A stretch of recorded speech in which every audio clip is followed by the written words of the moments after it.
Esports Podcast, Noun. A 2-hour-long video full of banter and nonsense where the guests are only introduced halfway through and the outro makes you think your internet's died. Huh.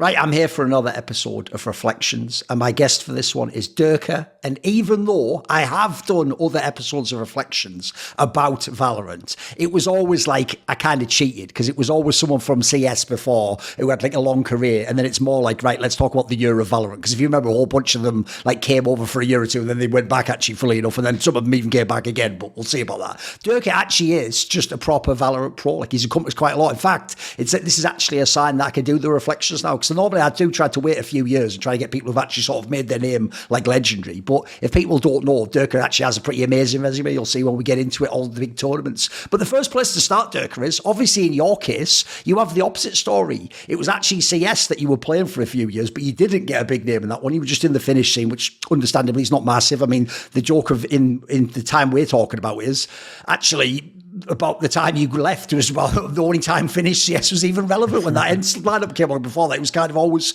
tier 2 or tier 1.5 or something. So since you were quite young, I would ask this question.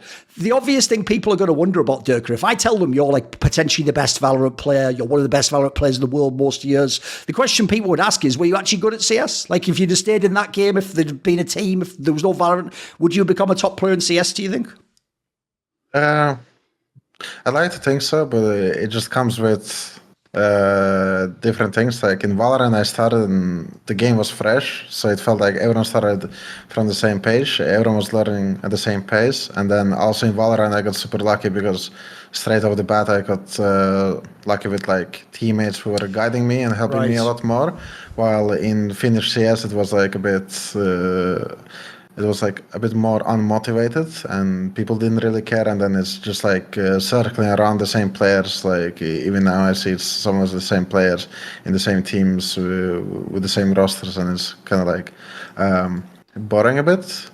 But in Valorant it felt like I came, I instantly made a good name with like some Russian teammates, had pretty good scores, then went straight into FNATIC as my kind of like second good team, and then I had like Boaster and other teammates who were like really motivated and guiding, and so it felt like it was actually coming through. But yeah, I think it's all about motivation, hard work. I don't think it depends like about the game or not. Right, even though, like I joked before the interview, it's obviously a bit of an awkward time for this. You do actually, like you say, you obviously have a nationality background with Russia as well as Finland. Presumably you can speak Russian as well? Yeah. Right, okay. Was there ever actually a time, by the way, in CS or Valorant where you thought, like, actually maybe playing for a Russian team is the future? Was it maybe like, I mean, like I say, Finnish CS wasn't the biggest, right? Yeah, in CS, I kind of was thinking about it more because the CIS community in CS was like really big. You can find really big names. I even got invited to like CIS Pro Hub on FACEIT. Oh, right. I was playing it a lot, and I really liked it even more than FPL Challengers because players there were even more competitive.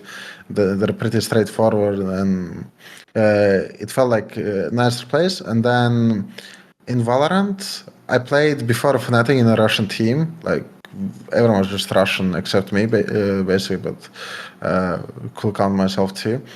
But here in Valorant it's just hard because right now, obviously with all the politics and stuff, it's hard to make a Russian team because visas and stuff, some players cannot even travel. Right now I have a teammate Chronicle with some, like we speak Russian together when we're both alone, and like sometimes even maybe in clutch, so after the 2 year or something, right? Yeah, we might speak, but usually for me it was like, of course, Finnish and Russian is like native languages for me, so I will always prefer to play with them. But now English doesn't feel so bad after you played with it like for 3 years.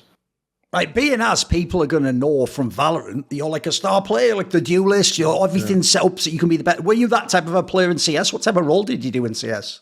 I was playing entry, and then I switched about the end to like Opera. It was basically like we couldn't find a really good AWP player, and then I was entering too, and I was like, on T side I can entry, and then on CT I can AWP, and I think that's what a lot of players were doing, kind of. But yeah, and that kind of transferred into Valorant because it's something I really enjoyed doing. like a lot. I like going first. I like opening. Like I like being the guy in the front, just taking the first fights. Like I can't be asked to play clashes or like throw flashes because it just doesn't feel like me. And I feel like I thrive mostly in like chaotic situations or like first fights. One player you did play with in CS who actually had a name himself for a while was someone who was on eventually that finish, and it was Doto. This was the player who people might remember was on Havu, and then obviously then he went to TenZ briefly, but then they switched away from being Finnish, so his career kind of didn't go that far. What was this player like? So I believe at the time he was on TenZ, people were actually saying he was going to be like a star player or something. Yeah, Doto, when I joined, he was like IGL. So it's kind of like I had really good IGLs in my time that I respect like a lot. Is probably like Doto, and then Huayev, who's right now head coaching some Chinese team in Valorant, and then Boaster right now, and Mini too. Like those four like helped me a lot in my career, I think, and in the games. And Doto was like really good. Like helping with my mistakes, told me like how to play proper like CS, not like just PUBG, because I was just playing PUBGs. They kind of took me from that, and they like taught me how to play proper CS. He was really good too. Like even though he's like blunt, but sometimes you need it kind of like in the sports. And he's a good player, and a nice person as well. When you say that, like you've actually mentioned it a bunch of times, you've volunteered it yourself that these people taught you or leveled you up or showed you some things about. As an actual player, are you just someone who just like, do you just like to play? Do you just play intuitively? Are you not someone who's like you're not strict, like do you not studying it like to your degree course or something? You're not that sort of player naturally? No. Naturally, I just play. And for Valorant, I think, and for CS2, it feels like I would prefer more time in the game, like playing and learning that way, than just like watching a lot more VODs or like learning lineups. Because all my roles, both in CS and in Valorant currently, it's like I didn't really need to learn too many lineups or anything. It's like you just go first, and like, or if you do something, you do really basic, and it doesn't really matter. But yeah, I like usually playing. I think if someone's like hard working through like technical aspects, or like needs to learn everything tactically or technically, whatever it is, it's like Boaster probably, because he spends a lot of time on server, like sometimes with Mini, ask people, hey, can you come look at this, or come server with me, let's do this. He finds a lot of stuff, like it's really good, and I think it helped our team for like 3 years. For like he always had everything, every molly, every lineup, so nobody had to stress about it, and he gives it to players too, so everyone else just focuses on playing. Right. Being as now we're going to talk mainly about Valorant, I'll just ask one last CS related question, which normally I would put at the end, but being as I think I know the answer, I'll just ask it now, which is CS2 is out. And at the time, even though it is quite like CS, I'd say it's like CSGO 1.5 in a way, you know, like it's almost the same game with a few tweaks. But when it originally was, people were saying that it was coming out last year, there were actually some people who thought maybe this would be like, you know, when totally different games come out and people choose to go to that one or go. So I'm sure in your case, a bit like with Yampi from Team Liquid, I'm sure people wondered, you come from CS, would you ever consider going back? Is there anything you've ever thought about later in your career? Would you like to play CS2 professionally? Is Valorant just a game for you? What's the take on your end? I really like Valorant right now, and just want to play as much as possible in Valorant, because that's where I thrive. But it's kind of like I really love both games, and I feel like first I will need to finish my job here to switch, and by that time I don't know how old I will be and if I can do that, because for me, like, my long-term goal is to play in one team as long as possible, and stuff like that, like kind of like create legacy. And I feel like switching games, it kind of like it doesn't help that really. It kind of like puts pause in your career for a while, and then it's tough for other teams to pick you up, because they're like, oh, this guy just switched, like why will we pick him up? He needs to like learn the game. And I feel like I'm really settled. Like I love both games, I love watching both games, and it's like I feel like my place is here, and then like I don't think I should be looking at CS because like I have long-term goals here. By the way, I actually do think that's quite a cool sort of like way to frame it. The way you said it's kind of a bit old school. I'd even say the idea of like you want to be a FNATIC legend, basically, right? So that we're like at the end of the day, when people say Valorant and FNATIC, they want to talk about Derke, right? By the way, that's kind of cool. Like people think of like Simple and Navi, like think of all the different teams with iconic players, right? Is that something that you've just been thinking about for the last few years? Is it something you've always wanted? Why is that important to you? Because some people would say the other. They'd say in the modern day, I'll just go wherever they pay the most, or I'll just leave to the better team with the better players. Why is it important to you to have a legacy? For me, it's important because when I was a kid growing up and watching CS, I liked a lot of players who stayed in the same team for a long time. I used to like for example, Zeus, Creams, and those even Simple, stayed for a long time. I mean, obviously, there's like a lot of players who stays in their teams, and I think it's really cool, and also shows like consistency. And just like always their name, and it's kind of like if you're supporting the org, for example, you're also going to support the player for a long time. They become one of your favorites.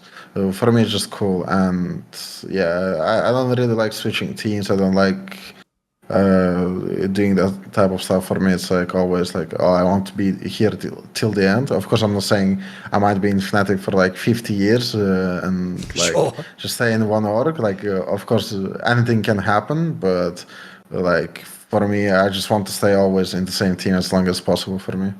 When I went back and looked, from basically the first tournaments you played in Valorant, like in the first year, you're just fragging out of control, like your stats are mega. Were you just good at the game at the very beginning? Was it just immediately like a natural fit for you or something?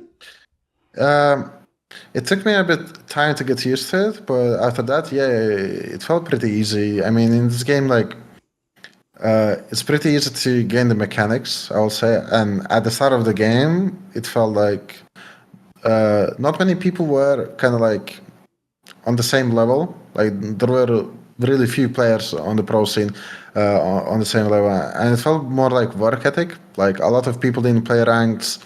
There's always a correlation. Oh, this guy plays a lot of ranks on top of like scrims, and then he goes and shoots everybody, or he does his deathmatches or whatever. And I felt like at the start, not many players did that, so it's kind of like easy to shine. And even now, some players are like doing it less than before, and you can see their stats going down. For example, I saw it myself lately. I've played less, and then my stats are worse. For example, I'm like, okay, I'm gonna start playing more now, putting more work, because like maybe the work I did before was good at that time, but now it's like time to put more work into it. So I will even play better. So it's like something to look at.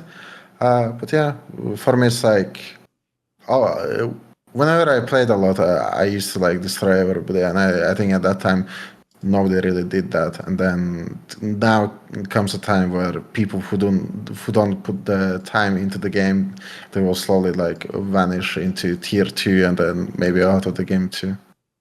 Are you someone where when you came to the game, and like you say, to like practice more, is there like a special method in Valorant? Because if people don't know, in Counter-Strike, you play the scrims and then you play basically like Face It or FPL if you're actually top player. Like essentially you play in a specialist environment just with top pros, so you don't have to worry about like matchmaking and stuff. I know obviously the Valorant system, because it's a Riot game, is a better like public experience. Do you just grind ranked? Is that all you do? Is there an equivalent of like an FPL or something that people playing? Do people play 10 mans or something? What do you do?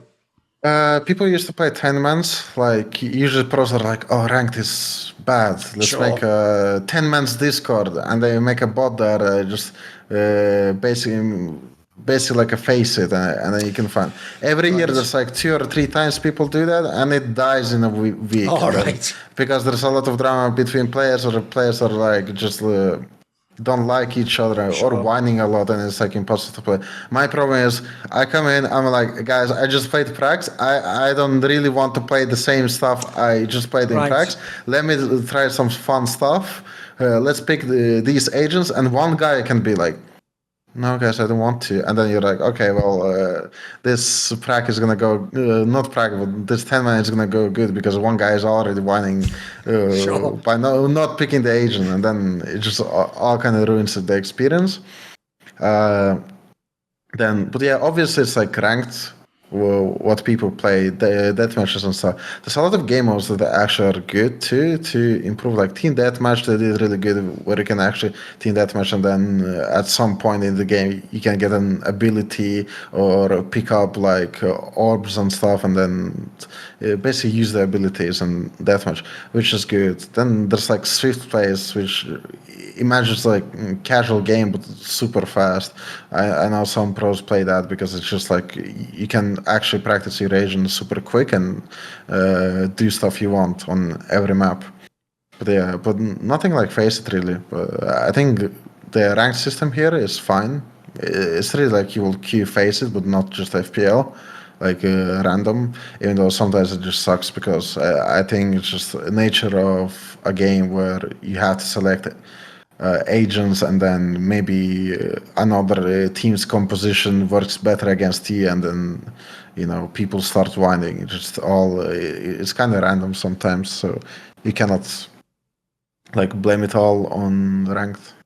By the way, are you someone, since you've set, like, one thing I've noticed interesting about the interviews, you've made a lot of it already about, like, who your teammates were and what the team setup is or what the in-game leader was like. So when you play, it can be at any time, could be now. Are you someone where, like, do you get the say in the agent you're playing at the time and what the comp is? Do you suggest that? Do you let the leader or the coach have more input? What's the dynamic in that sense? Like, how much is you saying, I want this or I want to play this way? In team dynamics, it's usually like coaches and IGL deciding what agents we play and how we play them, which style.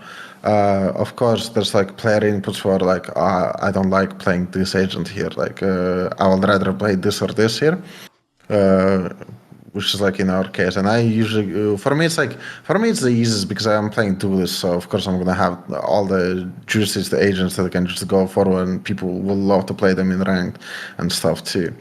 So I got a bit lucky. I have like more freedom of choice, I would say. But also, it's like I don't mind if I don't get something I wanted. Right now, I play like 3 agents mainly in VCT. I'm like learning Euro. Everybody knows it already. I showed it on stream many times, so I want to play that too. But it just depends, like if you can actually fit that into the style we play and stuff. Of course, I have full like trust in the coaches, and it's not like they will not let me play what I want. Usually, I get what I want, and then I can adapt on styles or whatever. But for me, for example, right now Jett got nerfed a lot. Race feels a bit iffy for some reason, some maps, because the map pool changes. And Euro right now is like, they buffed him a lot, and only right now people started seeing his true power, and he's actually broken. So of course I will want to play him. But also, I understand fully if like it doesn't fit our team composition, then what's the point of playing, even if the agent is broken? Like I don't want to sit there and say, "Hey guys, I'm playing a broken agent," but it doesn't like you cannot support me with that. So it just depends. Like, yeah. When you first came to FNATIC, obviously it was a very different FNATIC lineup from now. Yes, there was Boaster and Mini was there in the background, but the rest of the lineup was totally different. It was that guy, Doma and Mystic and Magnum, if people remember. So it was a very different lineup of players. But people remember the first tournament, that Reykjavik one. You guys were in the finals. You were playing the Sentinels guys. You did that amazing low bracket run. Do you remember this early FNATIC squad? What were they like? What was this team like? It was a really young team. Like it was everyone's kind of like first team as professionals, kind of like.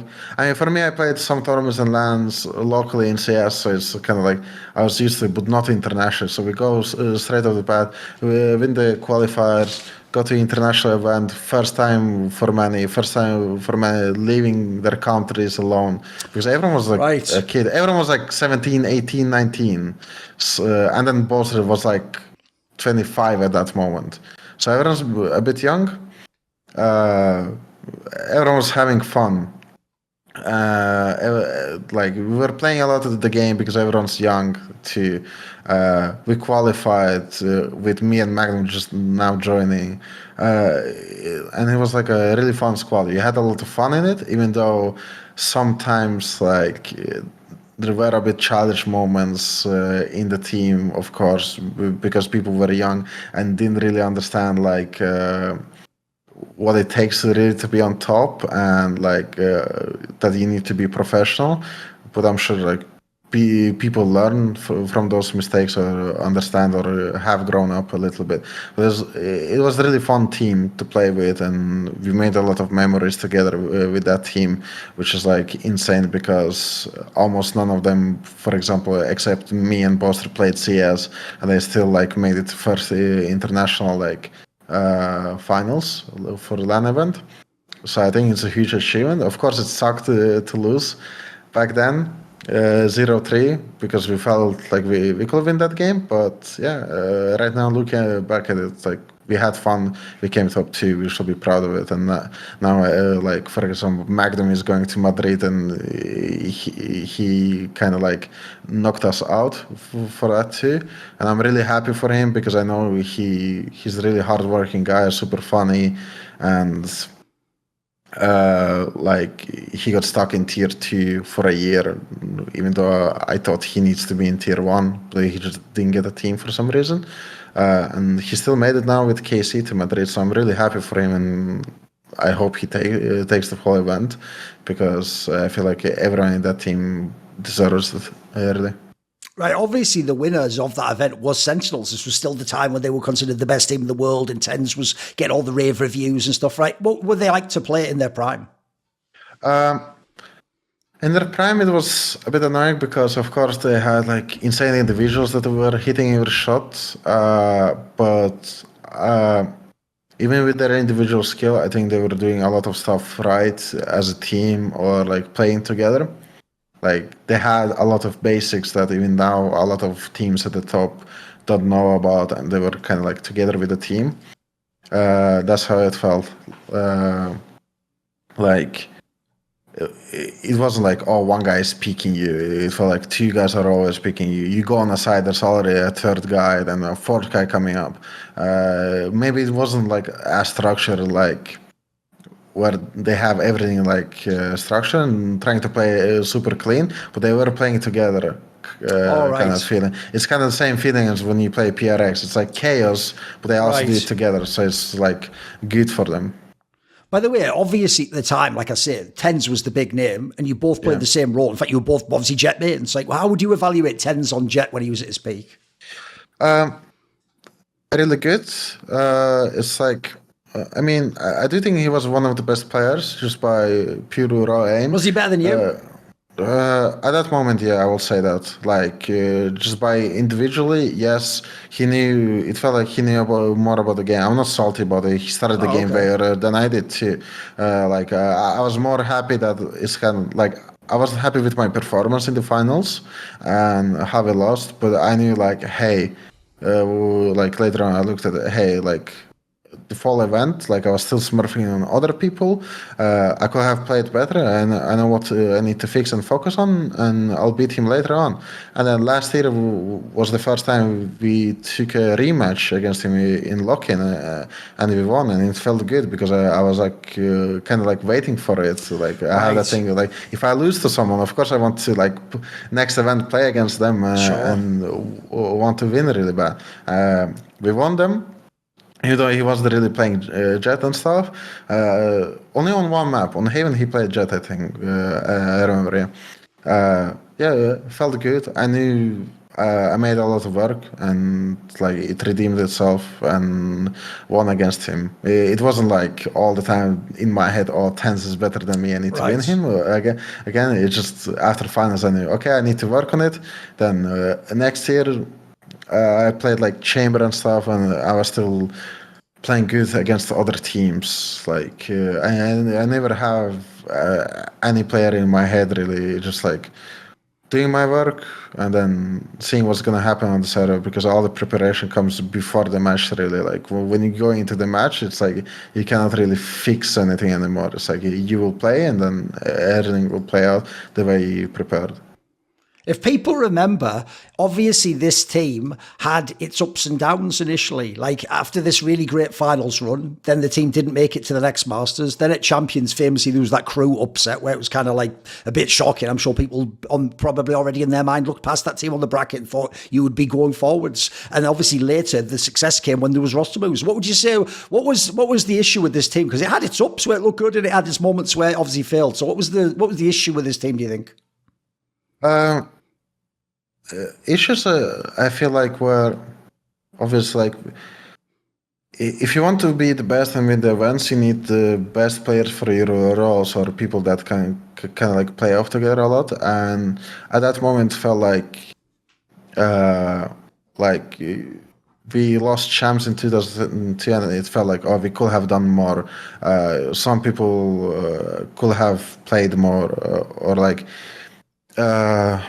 Basically, just like with the preparation and stuff, or looking at statistics, I think our management liked looking at stats and stuff and being like, okay, hey, like this player, like many events in a row now, isn't doing that good. All right. But now there's 3 players, like for example, Chronicle, and he's doing like way better on that role, so we could get him, you know. And same with Leo, like when the guild didn't get into franchising, and we started looking at it, and we wanted like, for example, Leo or Cloud, those 2 players. Because they did really well for their role. I have played with Cloud, and I was like, okay, this guy is really good, and probably in the future will be one of the best players too in the world. Right now, he's doing like really good in his team, but I feel like he didn't really show his full potential yet. Like that guy is really amazing too, and Leo is like a really disciplined player too. Does a lot. His stats always were looking good, like at every event since the start of the game. Like a lot of players feared him too, so it was like a no-brainer to get 2 way better players. Even though I don't want to discredit, like for example, TenZ and Mystic. Like in my opinion, they're nice people.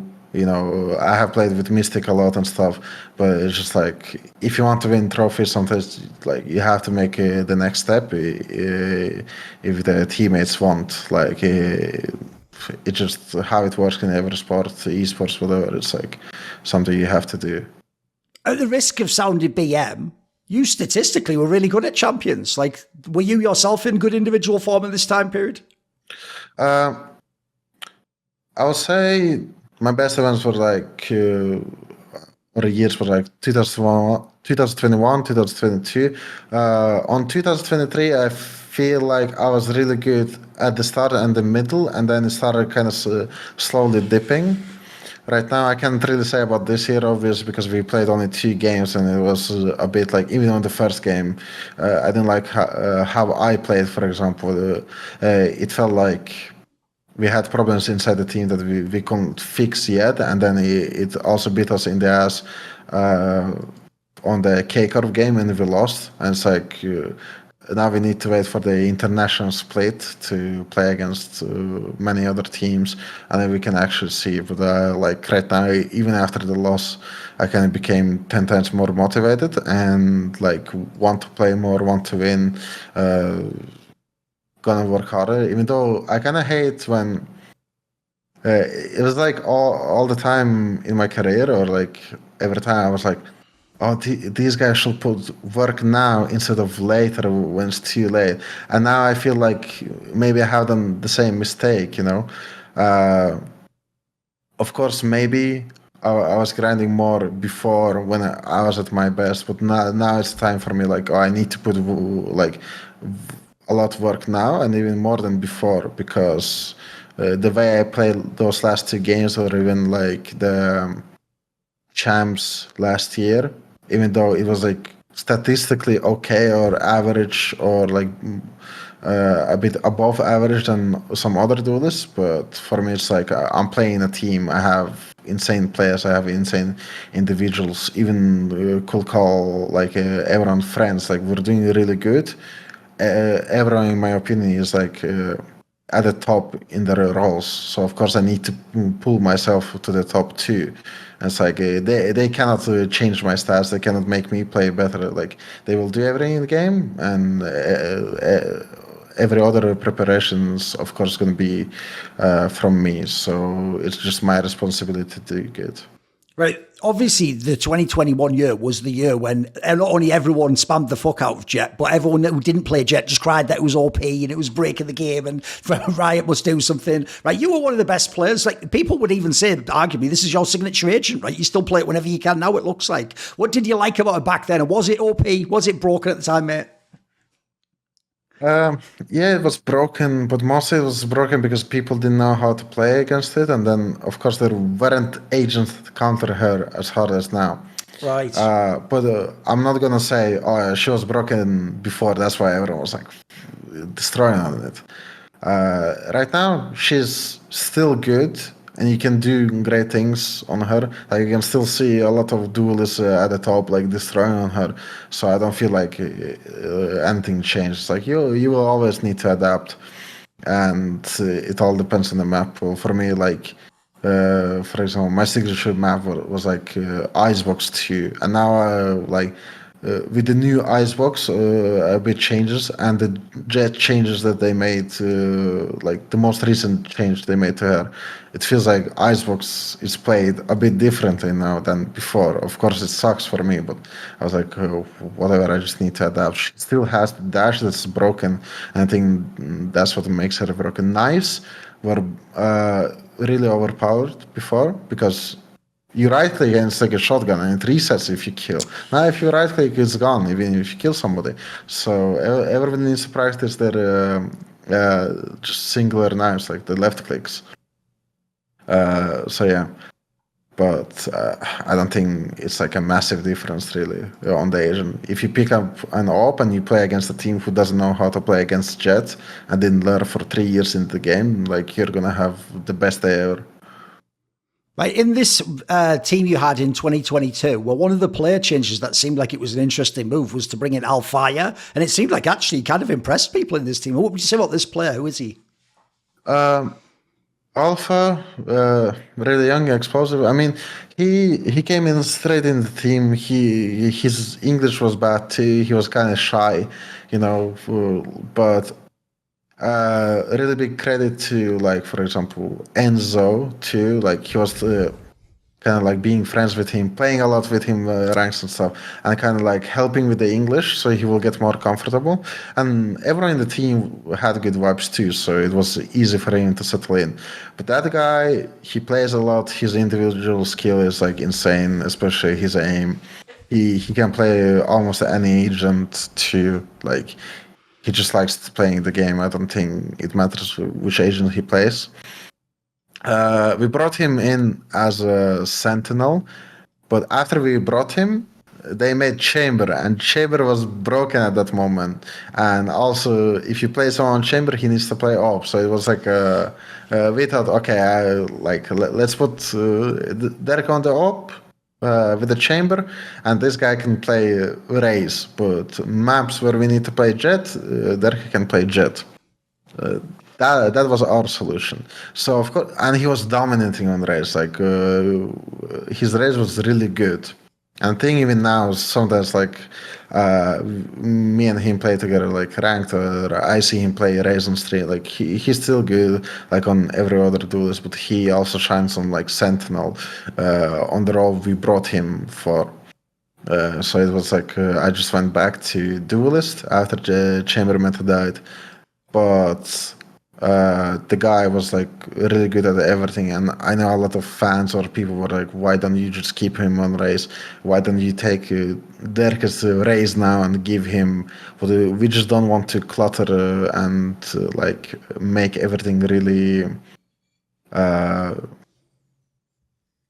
I will say like disorganized right now with the roles, so we just put him on Sentinel, and he's I would say he's smurfing. Like every time he plays Sentinel, he does really good. And it's like, if I will be a duelist, I will not want to go on his side because he's really smart and he also shoots head really well. Are you someone, because you've mentioned it a couple of times also in the interview, are you someone where it's important to have like a team atmosphere where people are friendly, etc.? Yeah, for me it's really important. Like I don't want to play with people who hate each other and stuff. I think big props to FNATIC and like management, what coaches and like everyone said. Even before I came in, it's like just trusting each other and just having a friendly like team atmosphere. Like we have team bondings and stuff. If someone has a fight or argument, we want to settle it down as quickly as possible and just like. Uh, play together and do stuff, fun stuff. Like we have team bondings where we go play bowling together or like any other sport. Like this one, let's go to football together, or we watch stuff or play games together. And it's like good team bonding because we also become friends, and then it helps in the game with the trust or people are not too sad by someone's words. I don't know how I'll say it, but in Fnatic, the team atmosphere was always good, and that's why I also feel like every time we get a new player or we have a stand-in, it's like super easy for them to be comfortable. Like when we had Kamik as a sixth player and he played instead of Alpha, like we played the official and it didn't really feel like we're missing a piece, even though Alpha is a really good player. But Kamik like stepped in. He did everything like super well when he stepped in, and like it was easy for him to be comfortable because he was around us and we were really friendly to him. Even though people might associate you with Jett, I think actually this year, 2022, even though Fnatic it wasn't the best year, I do think actually this is the year where you really established yourself as like a star player. This is when people were telling me you're like the best player in the world. So how would you contrast? What was Chamber like for you as an agent contrasted with the Jett? Do you think you adapted to it well? It seemed like initially maybe there was a few problems, but you got really good at the end, right? Yeah, I felt I was really good chamber just because I was more thinking like, oh, I can play op. I can like I really didn't try to lurk with him as much as possible. I wanted to still go with the team or be like, I'm gonna put trip here. I'm gonna peek this with a TP. And with some sense, it felt like I'm playing that broken Jett where she can get out of any position. But now with chamber, it's just you put two anchors. And you have more possibilities of being annoying against the other team. You can take more peaks, and you can do stuff that even Jett cannot get out with, you know? So for me, it just made sense to play him to and be good at it because it's like I like playing op. I like that TP thing both on attack and on T side, on attack and on CT side. And then also the headhunter, like it just feels like you have full kit to be like a just the assassin. Like you just go, you have one trap, everything else is just for killing people. So if you don't do that job well, you should not play chamber. By the way, how would you describe how 2022 went for Fnatic? Because I feel like it looks, if you look at the results, it's like you're almost this close to doing something really good. And I would always hear the hype in the scene before each of the Masters of like, actually, Fnatic's really good, like they're going to be fucking amazing. And it felt like some other teams never quite hit the sort of top gear, if you know what I mean. Yeah, I mean, 2022 sucked a lot because we qualified to first Masters. Everyone was hyped. We were hyped too. And then we couldn't play. I couldn't play, for example, because I had the COVID situation, which still tilts me a lot because it's like they gave me a room and stuff where I could play the event, but they said, nah, you already got standing here in Reykjavik, right. So he's gonna play, but you're still gonna be in that room tweeting your memes. Sure. And I was like, that's okay, that's super stupid and boring because some other teams can just play if they get a COVID. Second event, Copenhagen, it felt really close. Like I came to that event, I felt like super prepared, and it's like with the atmosphere and everything. Something with the events, it's like you kind of might sometimes feel like, oh, we're gonna win this, like it's gonna be good. Groups went really well for us, and then Leviathan game showed us a lot of mistakes, and it was hard for almost no reason. I don't know why. And then we lose on rematch against FPX, and like we did a lot of mistakes and stuff.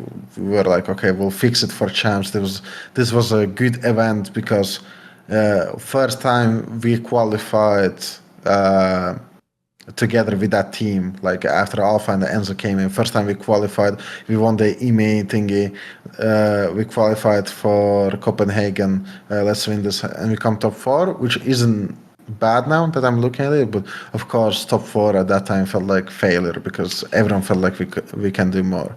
And then Champs was like, for me, it was like the way we played and lost against DRX. It was like even more failure, I will say. Like we did even bigger mistakes that I know, like for me, sometimes I might be close to the same mistake or like flashbacks, kind of like to that moment. I'm like, I'm never doing that again. Or like Mini tells me, bro, this stuff scares me because I felt like you're gonna do it again, and I'm like, nah.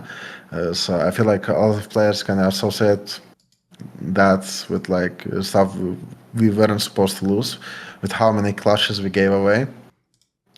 So yeah.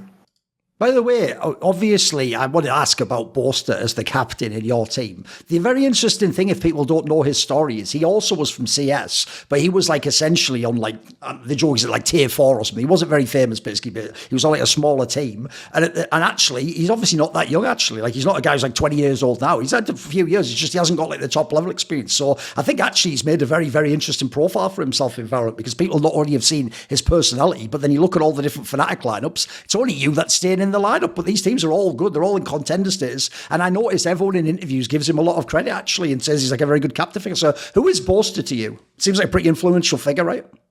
I mean, yeah, he was very influential for me at the start, and he's kind of like I have a big brother, like in real life, who was like really close to me and stuff, and we grew up together, and he let me grow a lot.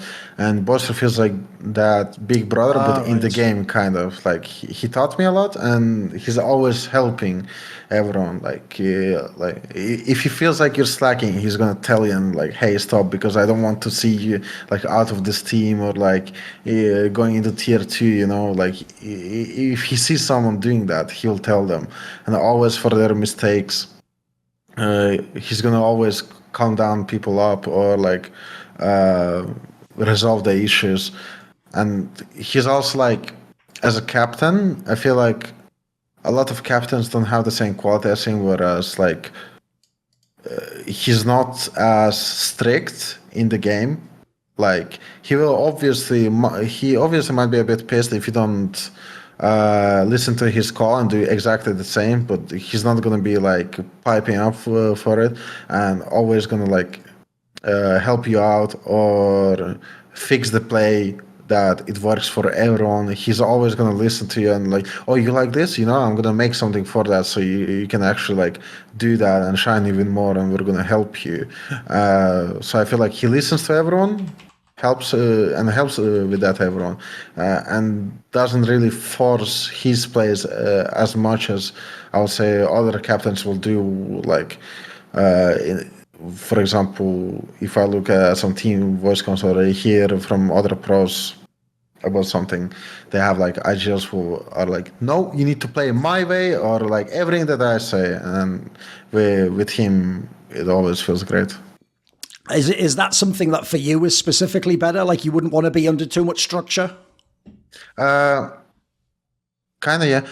For me, like, Boaster likes structure and he likes everything organized, but yeah, like he doesn't force it. So for me, it's like really good because I always feel like he has trust in me and I have trust in him, so we can just like change that and like always speak it out. So obviously it makes easier for a player like me to play, and for any player, I feel like every player that he's been playing with, he made them kind of shine in their own way. Like I don't think anybody played really bad under his leadership. Like I will never hear, and I will always say, oh, this guy is delusional if he says like, oh, with Boaster I played really bad or didn't like him. This guy is really smart, knows everything about the game, helps everyone. It's like really nice playing with him.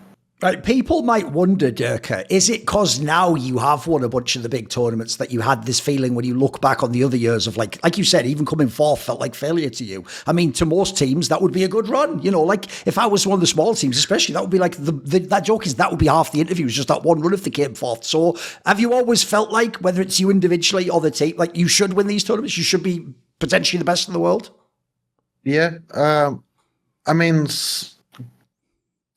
it's hard because it's easy for us to say so, because me and Jake, for example, we came second in our first event. Sure. So we set the bar high since Right. the first event. So everything lower than that for us might seem like a failure, you know.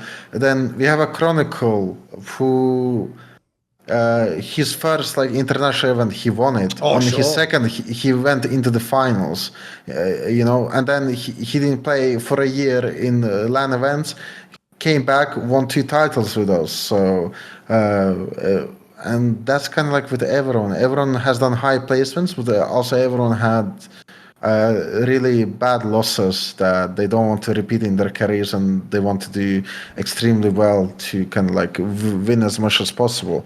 So I feel like with this bunch of players, and for me, for example, it's just like we're always gonna go for the win. Like I feel like if you're playing a game like this and you're going like, oh guys, we got top 3, we should be happy. Like I don't know how you're gonna get like top 1. Because for me, it felt like I had to do so much and go through a lot to get to another grand finals, you know. And even during that grand final, it was so hard. Like I remember, like we won 2 maps, we go lose 2 maps, we play map 5, and before map 5 we go to the break and stuff, and I'm just sitting there and thinking like, bro, I don't want to lose another final again. Like it sucks so much, you know. By the way, even though obviously the lock-in tournament rather is supposed to be essentially an exhibition event, it's actually not, even if people don't know, it's not even really part of VCT. Like it's not like the point scouts and stuff like that. It's just, it was supposed to be just an event for people to get like a bit of experience, try the new rosters out, and it was also a cool format. It was like that single Olympic bracket. Was it meaningful to win this tournament though? Bearing in mind what happened the previous year, did it kind of give you the feeling of like maybe we are the best team? Yeah. So we came into Brazil, and it was like first time we actually came for like a big event as this team. So of course, straight going into practice, everyone was grinding and everyone kind of wanted to win. Our first game is Sentinels, and like I feel like everyone was kind of thinking, oh, like Sentinels, like we need to prepare really hard, because at that point their team on paper was like a super team too. Like, oh, it was, yeah. They got the loud like, players, right? Yeah, exactly. Yeah, it wasn't just like, oh, it's just Sentinels, you know. And then for me and the Boaster, it's 3 match. It's always the first match. You don't know how you guys are gonna play. So we put a lot of work into it. And I don't think people expected that, hey, we're gonna win this event now, because it was single elim and stuff. For me, even it was like, okay. And I like to put expectations. I was like, I want to win really bad, but I'm not gonna like be mad about anything, because this event format is brutal. We have new players. We want to see how it will work out, and then we will have the EMEA split and Tokyo, which is more important. We win against Sentinel, and we played so good that I feel like everyone was like, we want to play more. We want to. Grind harder, and like this event is really doable and winnable. Like we can win this easy after the way how we played against Sentinels. Right. One of the things I wanted to ask was, I did an episode of my Daring Minds podcast with G.O.A.T right before this lock-in tournament. And it was when the roster had just been changed, obviously, in FNATIC, but you hadn't played any like of the LAN games yet. And what's cool is Minnie, the coach, actually did give a banger headline, which I even used the headline of the video, where he said, because I was wondering, like, why did he pick up the Leo player? And he said that Leo might be the best initiator in the world. Now, obviously, because he hadn't played yet for you, some people were like, woo, but I have to say, it doesn't look like he was wrong. It was a pretty fucking good pickup, right? Who's this guy? Yeah, Leo, like, I know about him a lot. When I started playing Valorant, like Leo's teammate Yasin kind of noticed me, and we grind duos and stuff. And sometimes he was inviting Leo and other teams, and I was like, okay, Leo is insane. You watch guild tournaments, like every time Leo kind of shines in his own way and does really good discipline, and it feels like he doesn't do really bunch of mistakes. Like he's really disciplined in the game. He's not gonna go for crazy plays. He doesn't need to, and he's kind of the same in life. Like a bit quiet. Like he's not gonna talk if he doesn't need to, you know. Like of course he's gonna express his opinions on whatever he doesn't like, but really likes discipline. Really likes to be comfortable about everything. If someone's noisy or like be annoying, he'll like tell bro like shut up, you know. Like Okay. can you stop doing this, or what are you doing now? He also likes to push other people, kind of like, oh, do the work, helps other people. And I'll say kind of like, maybe we haven't noticed it earlier, but he also grew kind of into like secondary leader. So like, Oh, he's like the secondary caller, right?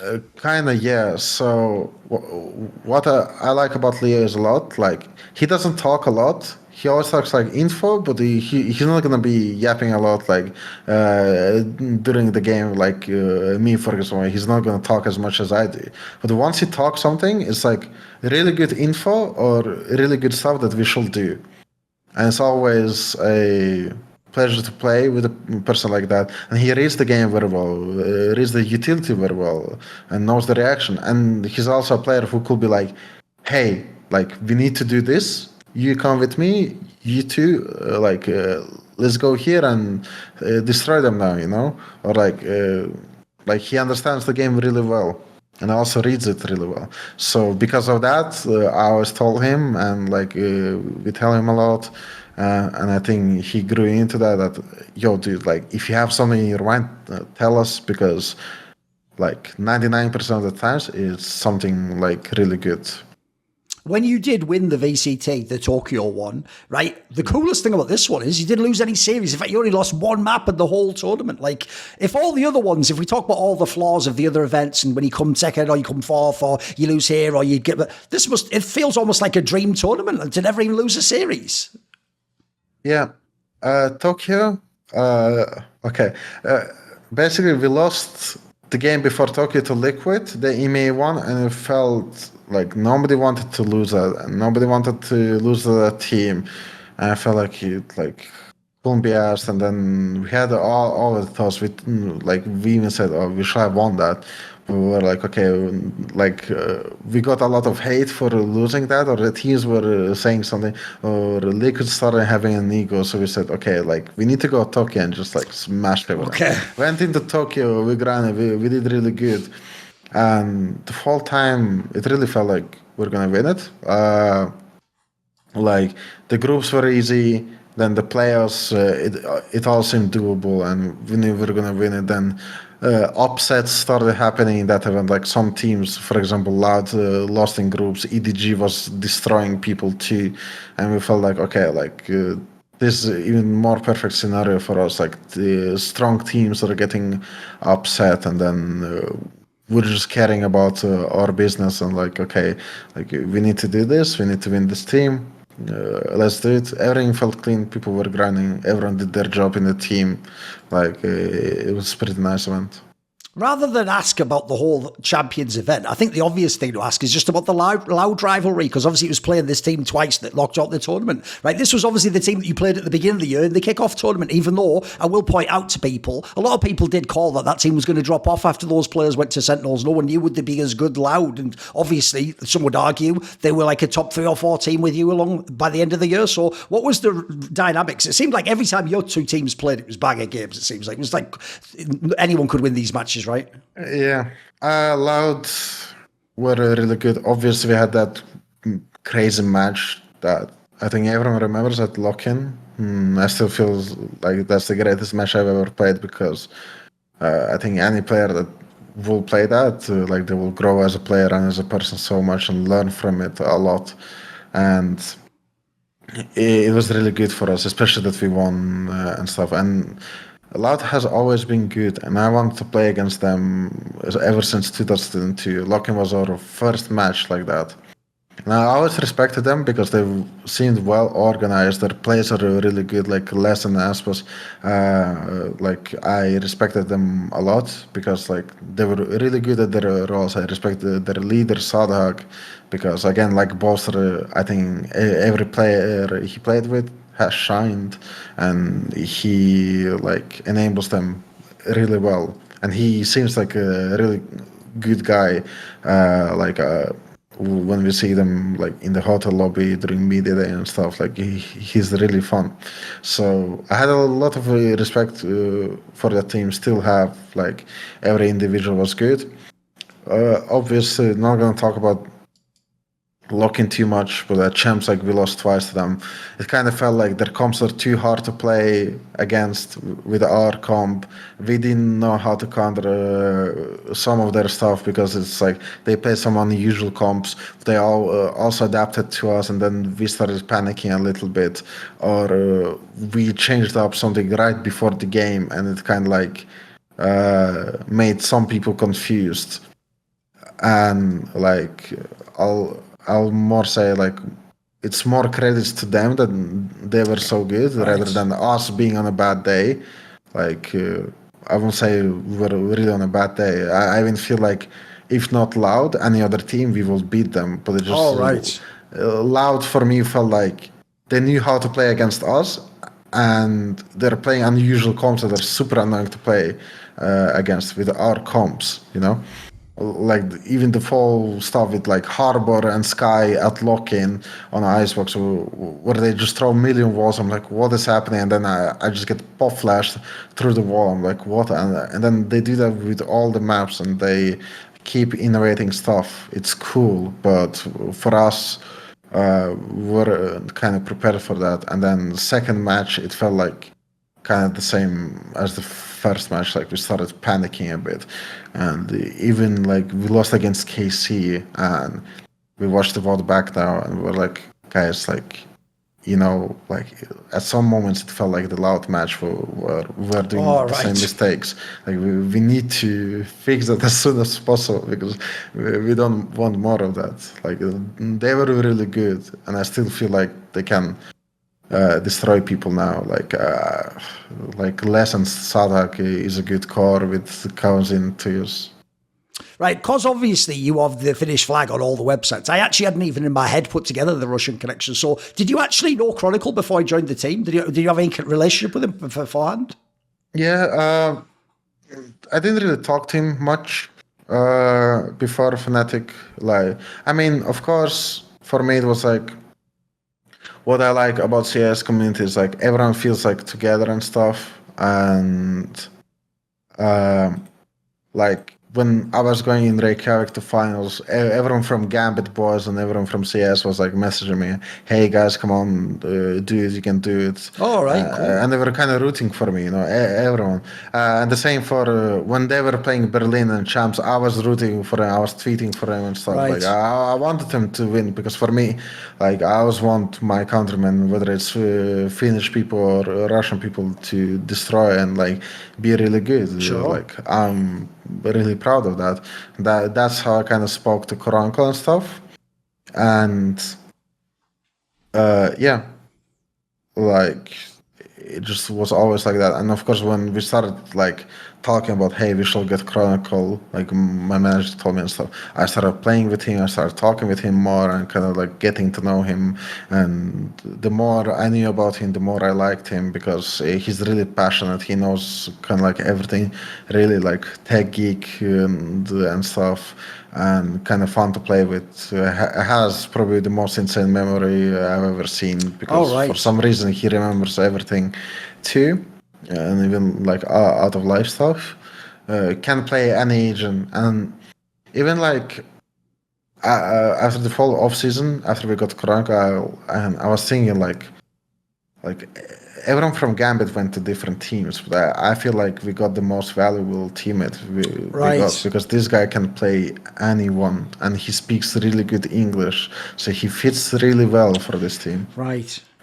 Right, one of my last questions, because we're running a bit short on time, but it's okay. This could be part one. We could do a future one in a few years. Yeah. Right, one question I have for you, it's an obvious one. It's a BM question, but I'm Thorin, so is how I ask it. Are you the GOAT of Valorant? I mean, if we think of the names, like maybe one time people thought it was TenZ, maybe when Chamber was out, people said, yeah.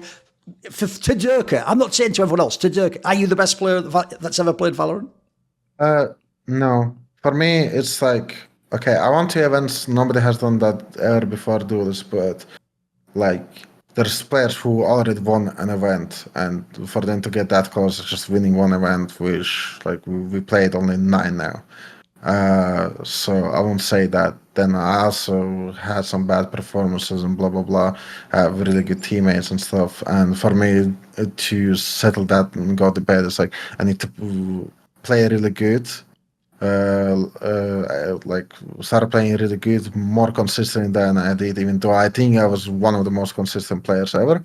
I think I need to like step up the next level with that, and like I want to win more events, and I want to feel on a stage where I want to go and feel like, oh, like nobody can do what I did for a long time. Right. And for right now, it feels like it doesn't take that much, you know. Right now, because yeah, we did history. We won 2 events in a row, but it doesn't take that much. Like if you win like 2 events in a row again, we get like 3-4 trophies. Then I can start kind of talking about it. But for now, and what I also hated a lot, like whenever I start thinking big of myself and stuff, it's like always where I start dropping the ball. Oh, right, right. For me, so like I kind of want to kind of think in a way that makes me work harder too. At the end of this interview, do you have any final message? You want to thank anyone or say hello to someone? No, I'll just thank to fans, because like for 3.5 years in FNATIC almost, or actually like 3 years in FNATIC, so much like support from the fans and players, whatever. Like I feel like this game like helped me grow a lot, and especially this team and fans kind of like made me into a player what I am today and stuff. Especially like everyone in FNATIC, everyone who was my teammate or is my teammate, like I will always say big thanks to them, even like ex-teammates. Like it's just like something I'm really grateful for, and I wish to continue, and like as much as they support me, I want to support them too, like even in the future. At the end, I'll just do both ways. I'll say kitos ili spasiba. Yeah, thank you. Hear me now, because the thing is, I wouldn't be able to get all the work I do without my brethren, the Mandem, in the Skrilluminati, my Patreon community, because this video, like all of them on my channel, is kindly supported by Frisky, Matt Pugnaccio Rakula, Ahmed Haju, Jensen Gore, Tobias Bernasconi, Animosity, Toucan, Tosh, and you know it, a special thanks always goes out to Jerky's Minion, who always has my back. Would you like to ask a question in my regular AMAs? Do you want to suggest a topic or a guest I could take in my work? Do you want teasers? Find out who the upcoming guests are going to be? Maybe you want to be part of those lengthy esports discussions I do with my top donators? Well, if so, put your money where your mouth is and join the Skrilluminati today, where? Via the Patreon link in the description box below.